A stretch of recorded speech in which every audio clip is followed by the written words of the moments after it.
Hi, I'm Roella. My mom told me not to come to my sister's engagement party, said it would ruin the vibe. But when her fiancé walked in, looked me dead in the eyes, and said, "Hi, boss." That's when the room froze.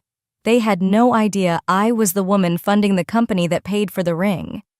Ever been treated like the invisible one until the truth made them blink? Stick around.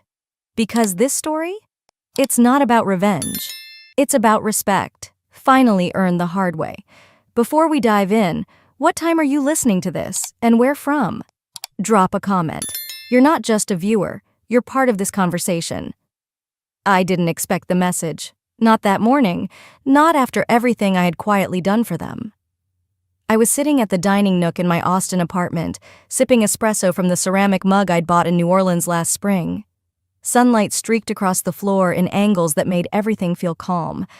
My inbox was full of investor updates, hiring requests, a few early drafts from our R&D team. I'd started reading them like I always did, focused, methodical. But my mind kept drifting. Leanne's engagement party was coming up this weekend.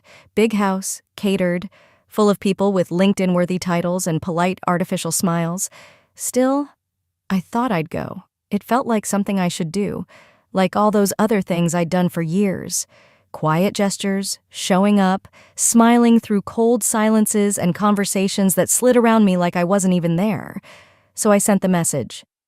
"Hey Mom, I'm thinking of coming in early to help set up for the party. Let me know if you need anything." Sent. Then I went back to reviewing a financial audit report. An hour passed, then two. At 11:13 a.m., her response arrived. Just one line. "Sweetheart, it's best if you don't come. It might be awkward." I blinked at it, rereading every word like I had misinterpreted something. But no, that was it. A minute later, another text. "Leanne's fiancé is very successful. Let's keep the event drama-free." No explanation, no warmth, just punctuation marks stabbing through me. I didn't know whether to laugh or scream. Instead, I sat frozen, like my body hadn't gotten the message that the world just shifted. They didn't want me there. Correction, she didn't want me there. I locked my phone and leaned back. The room felt colder, though the temperature hadn't changed. My fingers curled slightly around the coffee mug, but it was already going lukewarm. Leanne's fiancé was very successful. What was I then? I'm the co-founder of a biotech company that just secured its third federal grant. We're developing diagnostic tools that might save thousands of lives. But Mom couldn't explain that over champagne and hors d'oeuvres, could she? She used to call me hard to describe. Leanne was easy, pretty, charming, worked in lifestyle branding. My job involved too many syllables and not enough sparkle. I stood up slowly and walked to my bookshelf. Somewhere on the second shelf was a photo album I hadn't touched in years. I pulled it down and let the dust settle across my fingertips. Every birthday, every holiday, Leanne in center frame, with someone's hand on her shoulder. Me? Always blurred, half-turned, cropped out. I flipped to a Christmas photo from 5 years ago. I remembered that day so clearly. Leanne was wearing a red velvet dress. Mom had said, "You look like a movie star." When I walked in, wind-blown and wearing jeans after a delayed flight, she glanced at me and muttered, "At least take off the lab coat before dinner." I turned another page. 4th of July, New Year's Eve, her engagement photos. Not one image where I was more than a background prop. Somewhere around the middle of the album, I remembered a conversation from college. I'd just pulled 3 all-nighters prepping for a campus research presentation. I called home, hoping for encouragement. Mom picked up. "Leanne's having a breakdown over a breakup," she said. "Can you call her? You're stronger. You're stronger." That was her way of saying, "You'll survive without love because you're built for silence." That line became a script for every time I was overlooked. "You're strong, Roella." As if that made it acceptable to never ask if I was okay.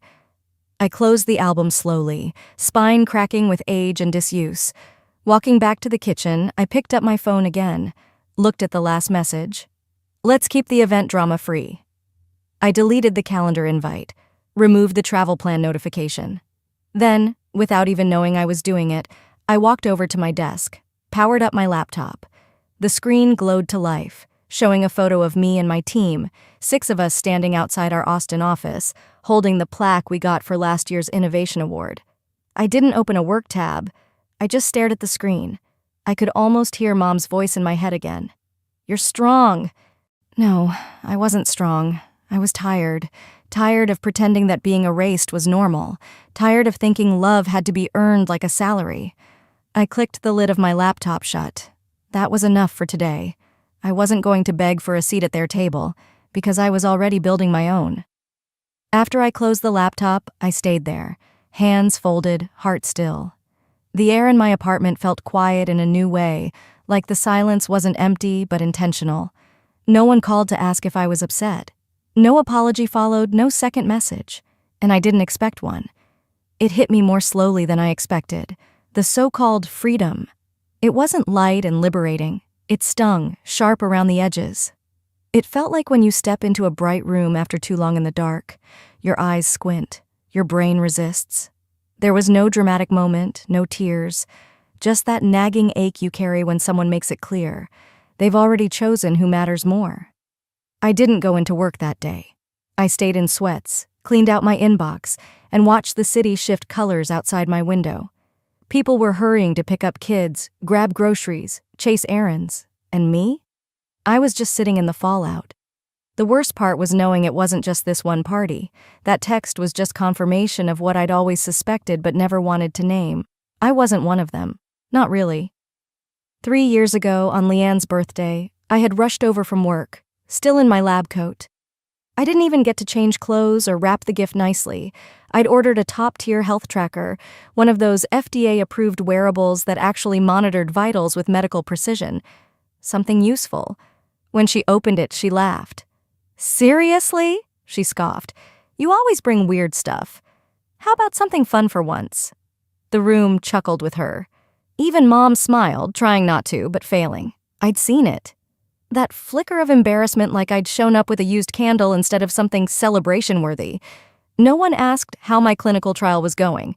No one cared that I was barely sleeping, handling both board meetings and lab approvals. Leanne was telling a story about her latest social media campaign. Dad called it visionary. Me? I was the one who forgot to wear lipstick. I was always the buzzkill, always the one who made things uncomfortable by not knowing how to sparkle. It wasn't just birthdays. I walked over to the coffee table and picked up my phone. Opened my banking app, a habit I'd picked up from managing tight early-stage funding. My fingers navigated straight to the recurring payments tab. There they were. All the silent transactions. Water bill, $142.12. Electricity, $195.40. Internet plus cable, $243.89. Car repair reimbursement, $648.20. Emergency dental for Dad, $881.06. 2 years' worth of monthly handouts, quiet wires of guilt and duty. Total, $15,284.38. And not once, not a single time, had anyone sent me a thank you message. Not even a generic "got it, love you." They didn't check if I was okay during flu season. Never asked if I was lonely during lockdowns. Never remembered that I was living alone when my roommate moved out mid-pandemic. I was the utility. The system they forgot existed until something broke. One particular memory hit harder than I wanted it to. A year ago, Mom called on a Wednesday night. I was reviewing clinical trial protocols after a full day of back-to-back meetings. My eyes were burning. My brain was mush. She didn't say hello, just launched in, "Leanne's switching jobs. The new one doesn't cover her car insurance yet. Can you help with the next few months?" She didn't ask if I could afford it. Didn't ask if I had plans, just assumed I'd say yes. And I did, like always. "Thank you, Ro. You're a lifesaver." Not daughter. Lifesaver. I put down the phone and opened my laptop again, but I couldn't concentrate. That was the first time I realized being the reliable one meant I was invisible in every other way. Reliable was just code for, you'll take it without pushing back.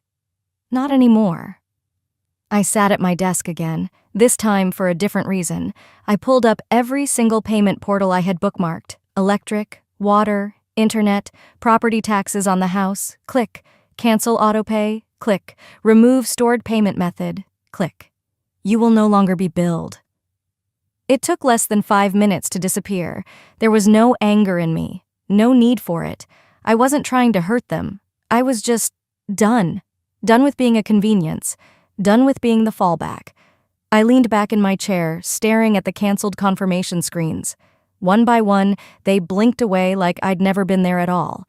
If they only saw me as an account, let them learn to live without it. After I canceled the last payment, I didn't move for a while. The browser screen faded to black. My tea, cold and forgotten, still sat beside me. I reached for it and took a sip. Bitter. The peppermint had steeped too long, and like everything else lately, it left a taste I couldn't swallow. I wasn't angry. I didn't even feel righteous. Just tired. The kind of tired that seeps into your bones, not from work, but from being unseen for so long that you forget what being loved feels like.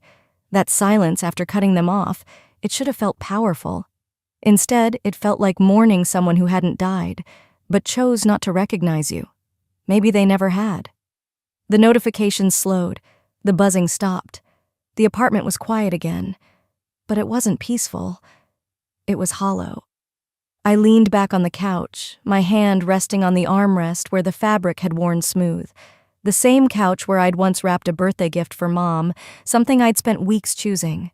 Last year, I ordered her a silk scarf from Florence, not some department store knockoff, but real silk, warm lavender tones with hand-rolled hems. She always loved purple. I paid for express shipping, had it gift-wrapped in a box with gold ribbon, and included a handwritten card for the woman who gave me strength, whether she knew it or not. She never replied, never texted, never even acknowledged the package arrived. Later that week, I saw a post on Claire's Instagram story. Mom opening a bouquet of roses with a sparkle brunch cocktail in her other hand. Claire was beaming beside her, captioned, "Mimosas with the best mom in the world." No scarf in sight, no mention of it, as if the gift had evaporated, or worse, never mattered enough to bring up. I stared at that post for a long time, not because I envied the flowers or the filtered smiles, but because, once again, the message was clear. I didn't belong in the narrative. I wasn't the daughter people toasted. I was the one who mailed things from afar and got swallowed in silence. That wasn't the first time my gesture had disappeared into a void. And it definitely wasn't the deepest cut. I got up and opened my desk drawer, pulling out an old file folder filled with papers from my senior year of high school. In the middle, still folded neatly, was my acceptance letter to Stanford's Pre-Med Summer Institute. I had earned a full scholarship. It was the thing I'd worked toward for years. Claire had also applied to a PR program in New York that year. She didn't get in. 2 days after my letter came, Mom pulled me aside in the kitchen. I remember she didn't make eye contact. She was wiping down the counter, avoiding my gaze. "Honey," she said, "Claire's devastated. She's falling apart. We're trying to keep her from spiraling, but that New York tuition?" I already knew where it was going. "We need to put everything into helping her feel secure. If you could defer for a year, maybe take community college classes locally." I said yes before she finished. Not because I wanted to, because I thought that's what good daughters did, but that deferral turned into a detour. I lost my spot. I ended up taking a different path entirely. No one ever asked if I regretted it. No one ever thanked me for stepping aside. Claire went to a second-tier school in state instead, and eventually launched her lifestyle blog anyway. And me? I made it through med school on my own terms, later, with debt that still followed me like a shadow. But even now, even after all my success, they still treat me like the one who almost made it. I walked back to the couch, opened my laptop again, and clicked through old email threads from the last few years. "Ro, the heating bill came early. Could you take care of it? Claire's therapy isn't covered this month. Please handle it. Your dad's back went out again. The chiropractor needs payment today. No, how are you? No, are you eating well? No, how's the project?" Just invoices disguised as family updates. And I had paid, every time, without question. Maybe because I thought it would earn love, or maybe because part of me still believed I was responsible for holding the family together. But I wasn't holding anything together. I was being used as glue to patch cracks they refused to acknowledge. I stood and walked to the bathroom, flipped on the light, and stared at my reflection. My eyes looked older than last week. My jaw was tight. But there was a stillness too, a clarity I hadn't felt in years. I whispered to the mirror, "You didn't abandon your family. They made sure you never really belonged." That morning, I arrived at the office just after 7, a little earlier than usual. The streets of Austin were still sleepy, the city wrapped in that in-between quiet before the real noise began. I parked on level 3, took the stairs instead of the elevator, and let the silence follow me up. By the time I stepped into my office, the lights were on, and the scent of fresh ground coffee from the communal machine drifted in. I nodded at our receptionist, gave a tight smile, and pushed the glass door to my space open. It wasn't just another Monday. Something inside me had shifted, quietly but permanently. There was a strange steadiness in my steps, a different kind of posture in my spine. Maybe it was the weight of clarity, or maybe it was what it felt like to finally stop trying to be accepted by people who had already decided you were disposable. I opened my laptop. Emails flooded in, as usual. One subject line caught my eye. HR transfer approval. Incoming staff, New Jersey to Austin HQ. I clicked. There were 6 names listed. Most didn't ring a bell. I was scanning automatically until I hit the 4th one. Julian Kraft, Head of Finance, East Region. I froze, not out of panic, but out of recognition. Julian, Claire's fiancé, the same man Mom and Dad had praised nonstop the last few calls before we stopped speaking. Impeccable background, Mom had said. He manages 8 figures, Dad added. And now, he was transferring. Here, to my office, under my team. I blinked at the screen, scrolled back up, scanned the transfer summary again. His division was being absorbed into our Austin HQ as part of the merger. He'd report directly to our executive finance lead, who reported to me. I leaned back slowly in my chair. The irony didn't just sting, it shimmered. I didn't call HR. I didn't message Claire. I didn't say a word. Instead, I opened LinkedIn, searched Julian Kraft. There he was, same professional photo, clean cut, MBA from Wharton, endorsements for financial integrity and strategic restructuring. I almost laughed, not because any of it was fake, but because I remembered meeting him once, months ago, at a biotech conference in Atlanta. He'd approached me at a booth, polite, confident. "Co-founder Warren," he said with a handshake. "I've followed your work with the genomic diagnostics rollout. Impressive." He hadn't recognized me as Claire's sister. Why would he? I was never the one introduced, never the one brought to brunch. I was too technical to explain. And yet, now he was walking into a company I co-built from the ground up, a company my parents couldn't even describe properly to friends. That moment at the booth echoed in my head like a strange prophecy. I didn't feel vindictive. I felt awake. I picked up my phone and dialed one of the few people I still trusted, Aunt Evelyn. She picked up on the second ring. "Roella?"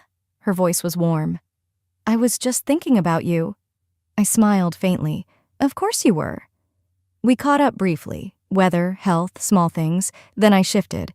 "Evelyn, can I ask you something?" "Anything."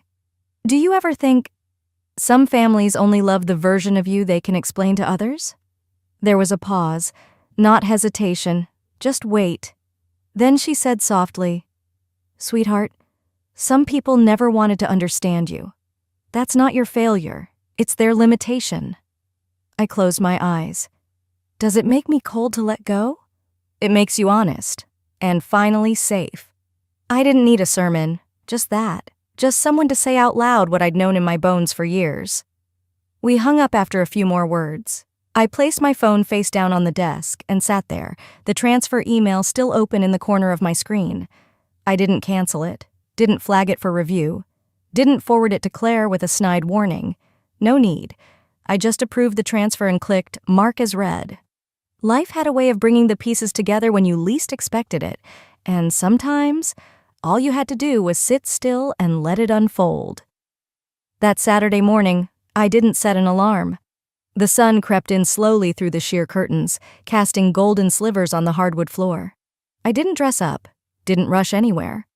I just poured myself a cup of black coffee, opened my laptop, and sank into a familiar rhythm, reviewing quarterly financials, updating proposal notes. Outside, birds chirped softly, as if the world hadn't picked sides last week. Inside, I felt calm. Then, just after 10, my phone buzzed. Incoming video call. Evelyn. I stared at the screen. She never called on video. My thumb hovered over the screen for a second before I tapped accept.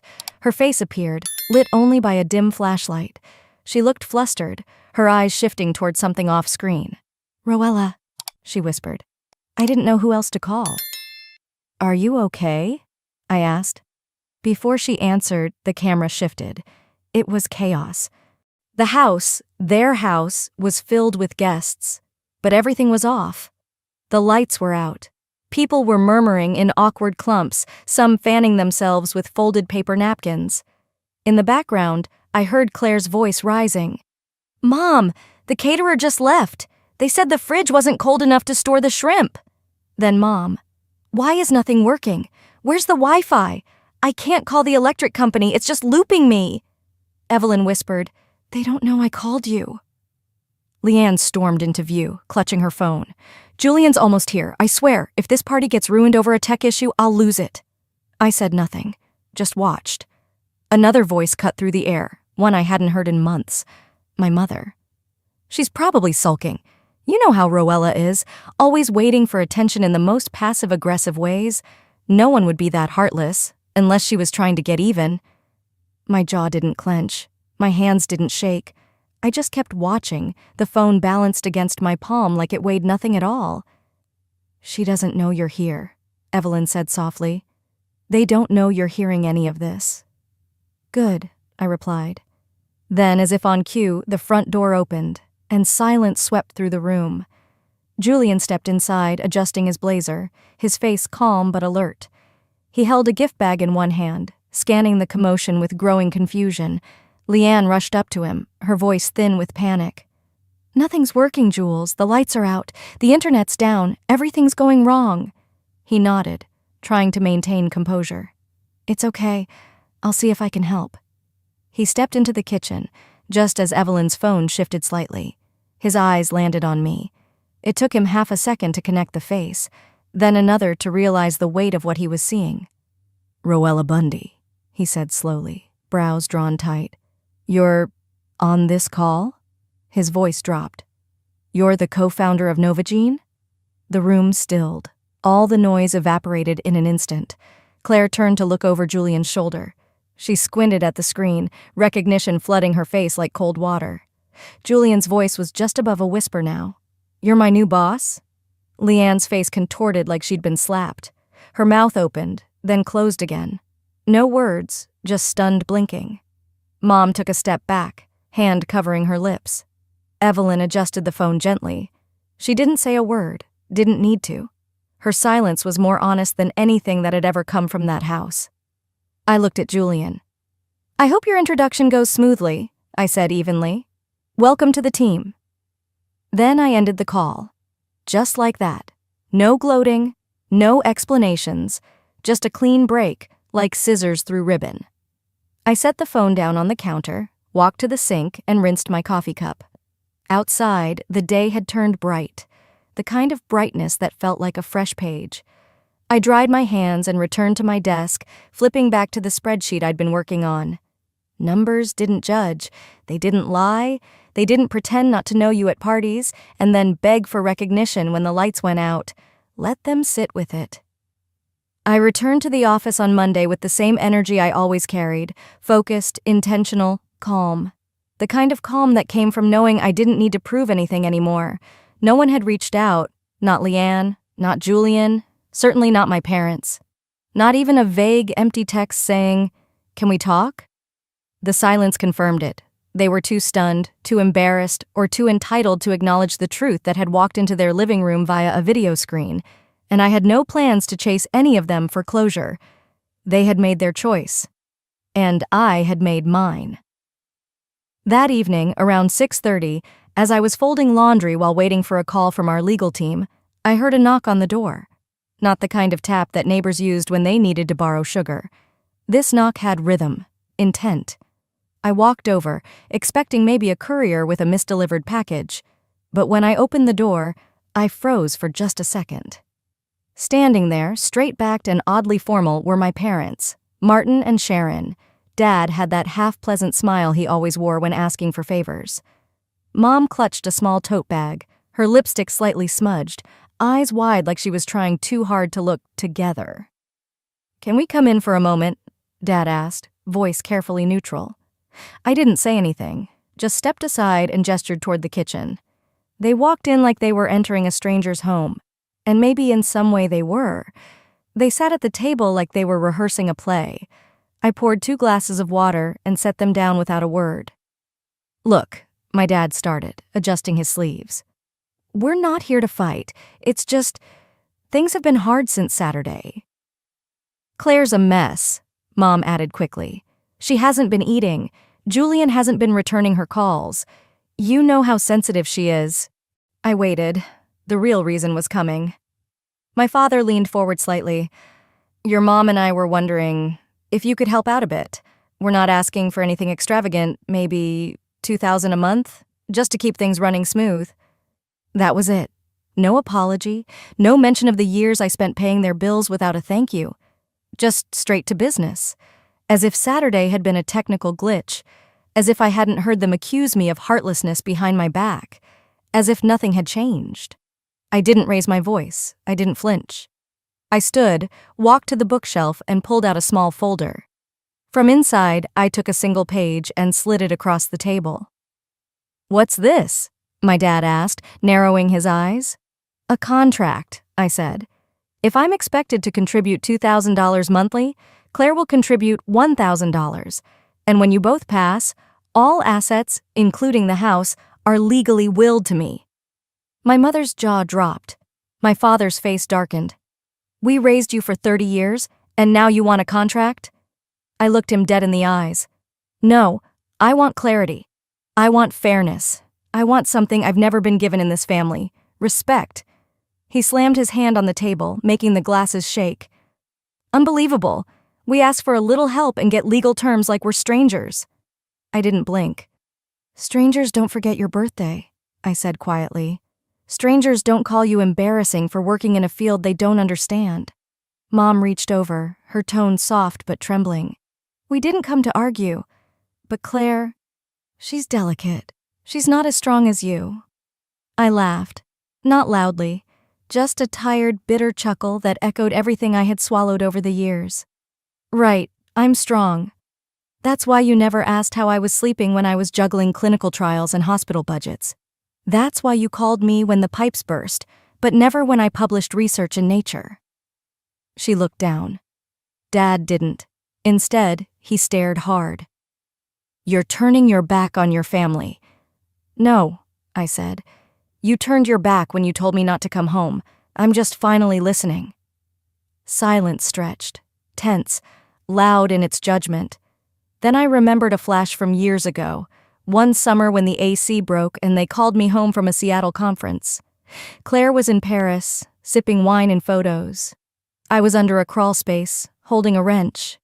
That night, Mom had whispered, "Be the bigger person, Ro. That's your strength." That sentence had followed me through every sacrifice. Now I saw it for what it was.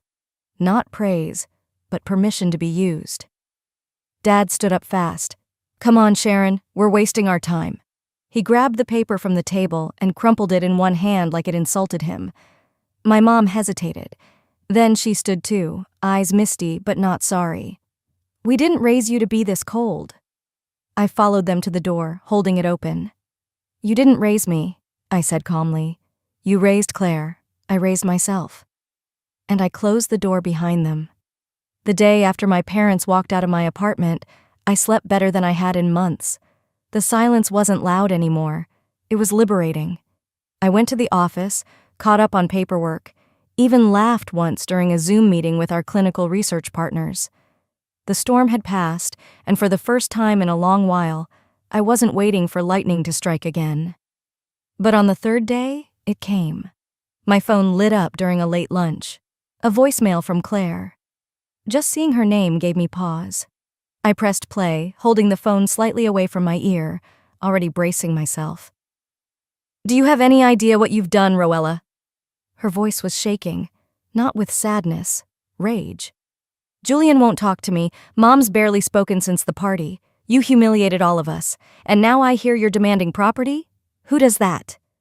She paused, then her tone changed, sharp and cold. You manipulated him, didn't you? You set this up. You always act like the victim, but you're the most controlling one of all. I ended the voicemail before she could finish.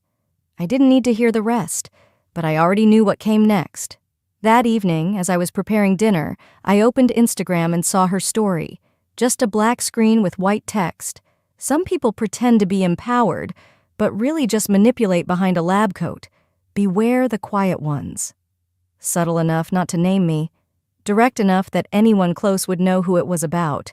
Within hours, I got a string of messages from mutual acquaintances. Is everything okay with you and your sister? I saw something weird on Claire's story. Should I be worried? I didn't reply to any of them. I just went still, watching how calculated it all was. Her fallback plan wasn't Julian, it was the narrative. And then came the envelope. Official. Padded. From a small law firm in Houston. I opened it to find a claim. A request for mediation over a verbal support agreement made between myself and my parents. They were seeking $12,000 in unfulfilled contributions from the past 6 months. My mouth tightened. The audacity wasn't even surprising anymore. They knew the utilities had been cut by me. They knew I had stopped helping. But this was how they fought. Passive aggression disguised as legalese. I didn't yell, I didn't cry.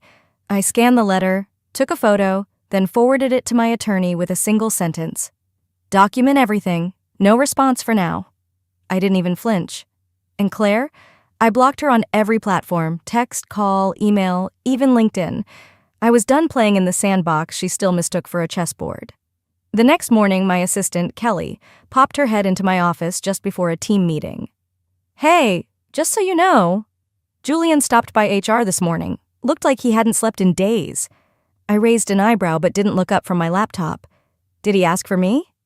No, just kind of wandered, looked confused or broken, honestly. I nodded once. Let him be. Some things need to fall apart so the truth can breathe. I meant it. He had fallen in love with the curated version of Claire, the one who fluttered through rooms with grace and giggles. The real Claire, the one who weaponized emotion and played everyone against each other, had started to show. And when masks fall, they rarely come off clean. That evening, I sat on my balcony watching dusk settle over Austin. The air was warm but carried a breeze that hinted at rain. The city moved on without knowing what had just happened in one biotech executive's family. There were no headlines, no breaking news, just a quiet shift of power. One woman stopped being the scapegoat, and she wasn't going back. The sun cracked through the blinds, painting lines across the hardwood floor like prison bars. I hadn't moved much since Saturday, just enough to keep the plants alive and the house from going silent with neglect.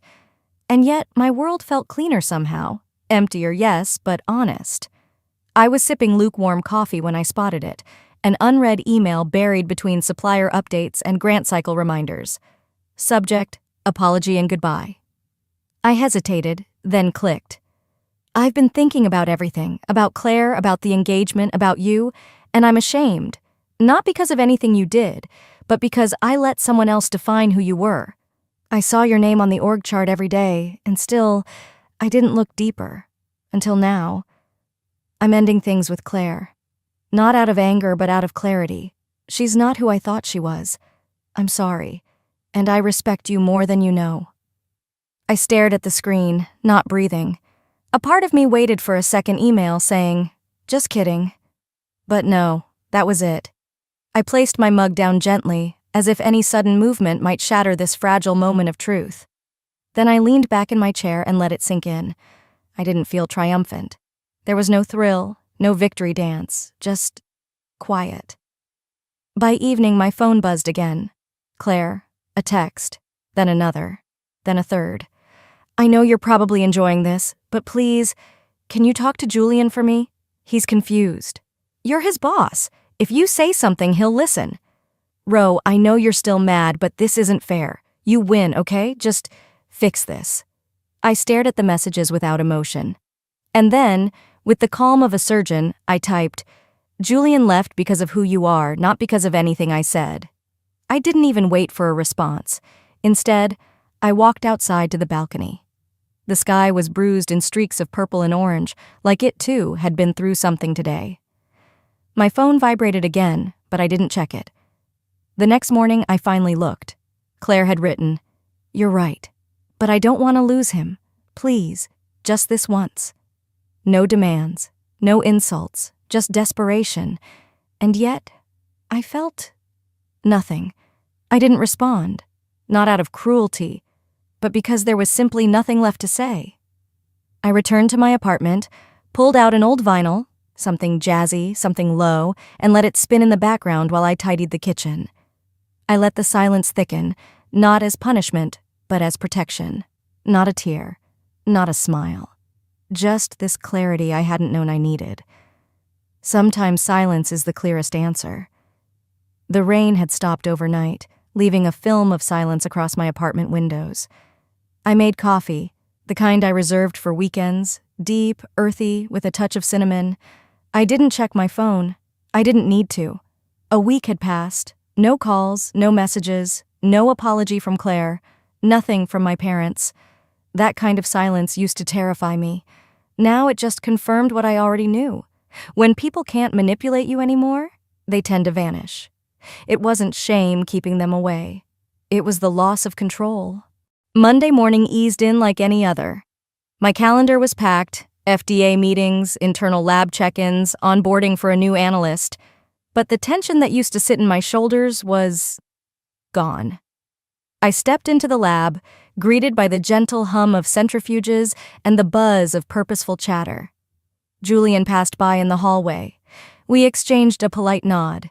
His face looked rested, focused, no mention of Claire, no sidelong glances.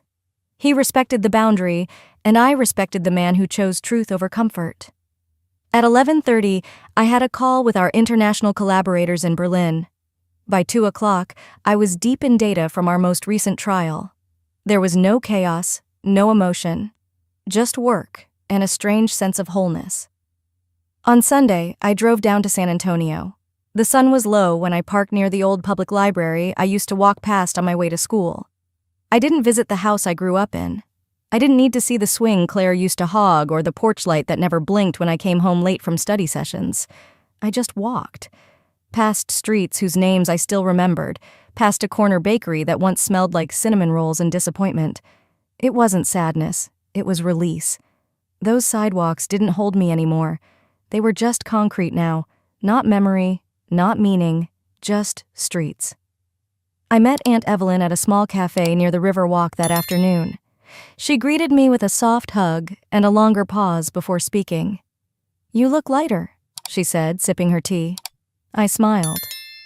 "I think I left a few ghosts behind." We sat for a while, the kind of silence only two women who've seen enough betrayal can share. Then she leaned in and said, "You didn't win, Roella. You healed. That's harder." I looked out the window at the passing boats, at the tourists taking selfies, and the kids feeding ducks below the bridge. "Sometimes healing means choosing yourself," I said quietly, "even if it means choosing solitude." She nodded, her expression both proud and mournful. Back in Austin, the wind had picked up. I lit a candle on my windowsill and curled into my chair with a book I had meant to read for months. No texts from anyone, no surprises, only the rhythm of rain starting again, soft and steady against the glass. I wasn't waiting for reconciliation anymore, or a confession, or that one perfect apology. I was done waiting. "I'm not waiting for them anymore," I whispered to the room. "I'm building without them." Some wounds don't need apologies. They need distance and light. Some family stories don't end with hugs or healing. They end with boundaries. Roella's journey reminds us that choosing peace over approval is not selfish. It's survival. Have you ever had to walk away from people who were supposed to love you unconditionally? Let us know in the comments. Your story might help someone else feel less alone. And if stories like this speak to you, make sure to subscribe for more powerful tales of resilience, justice, and real-life family drama.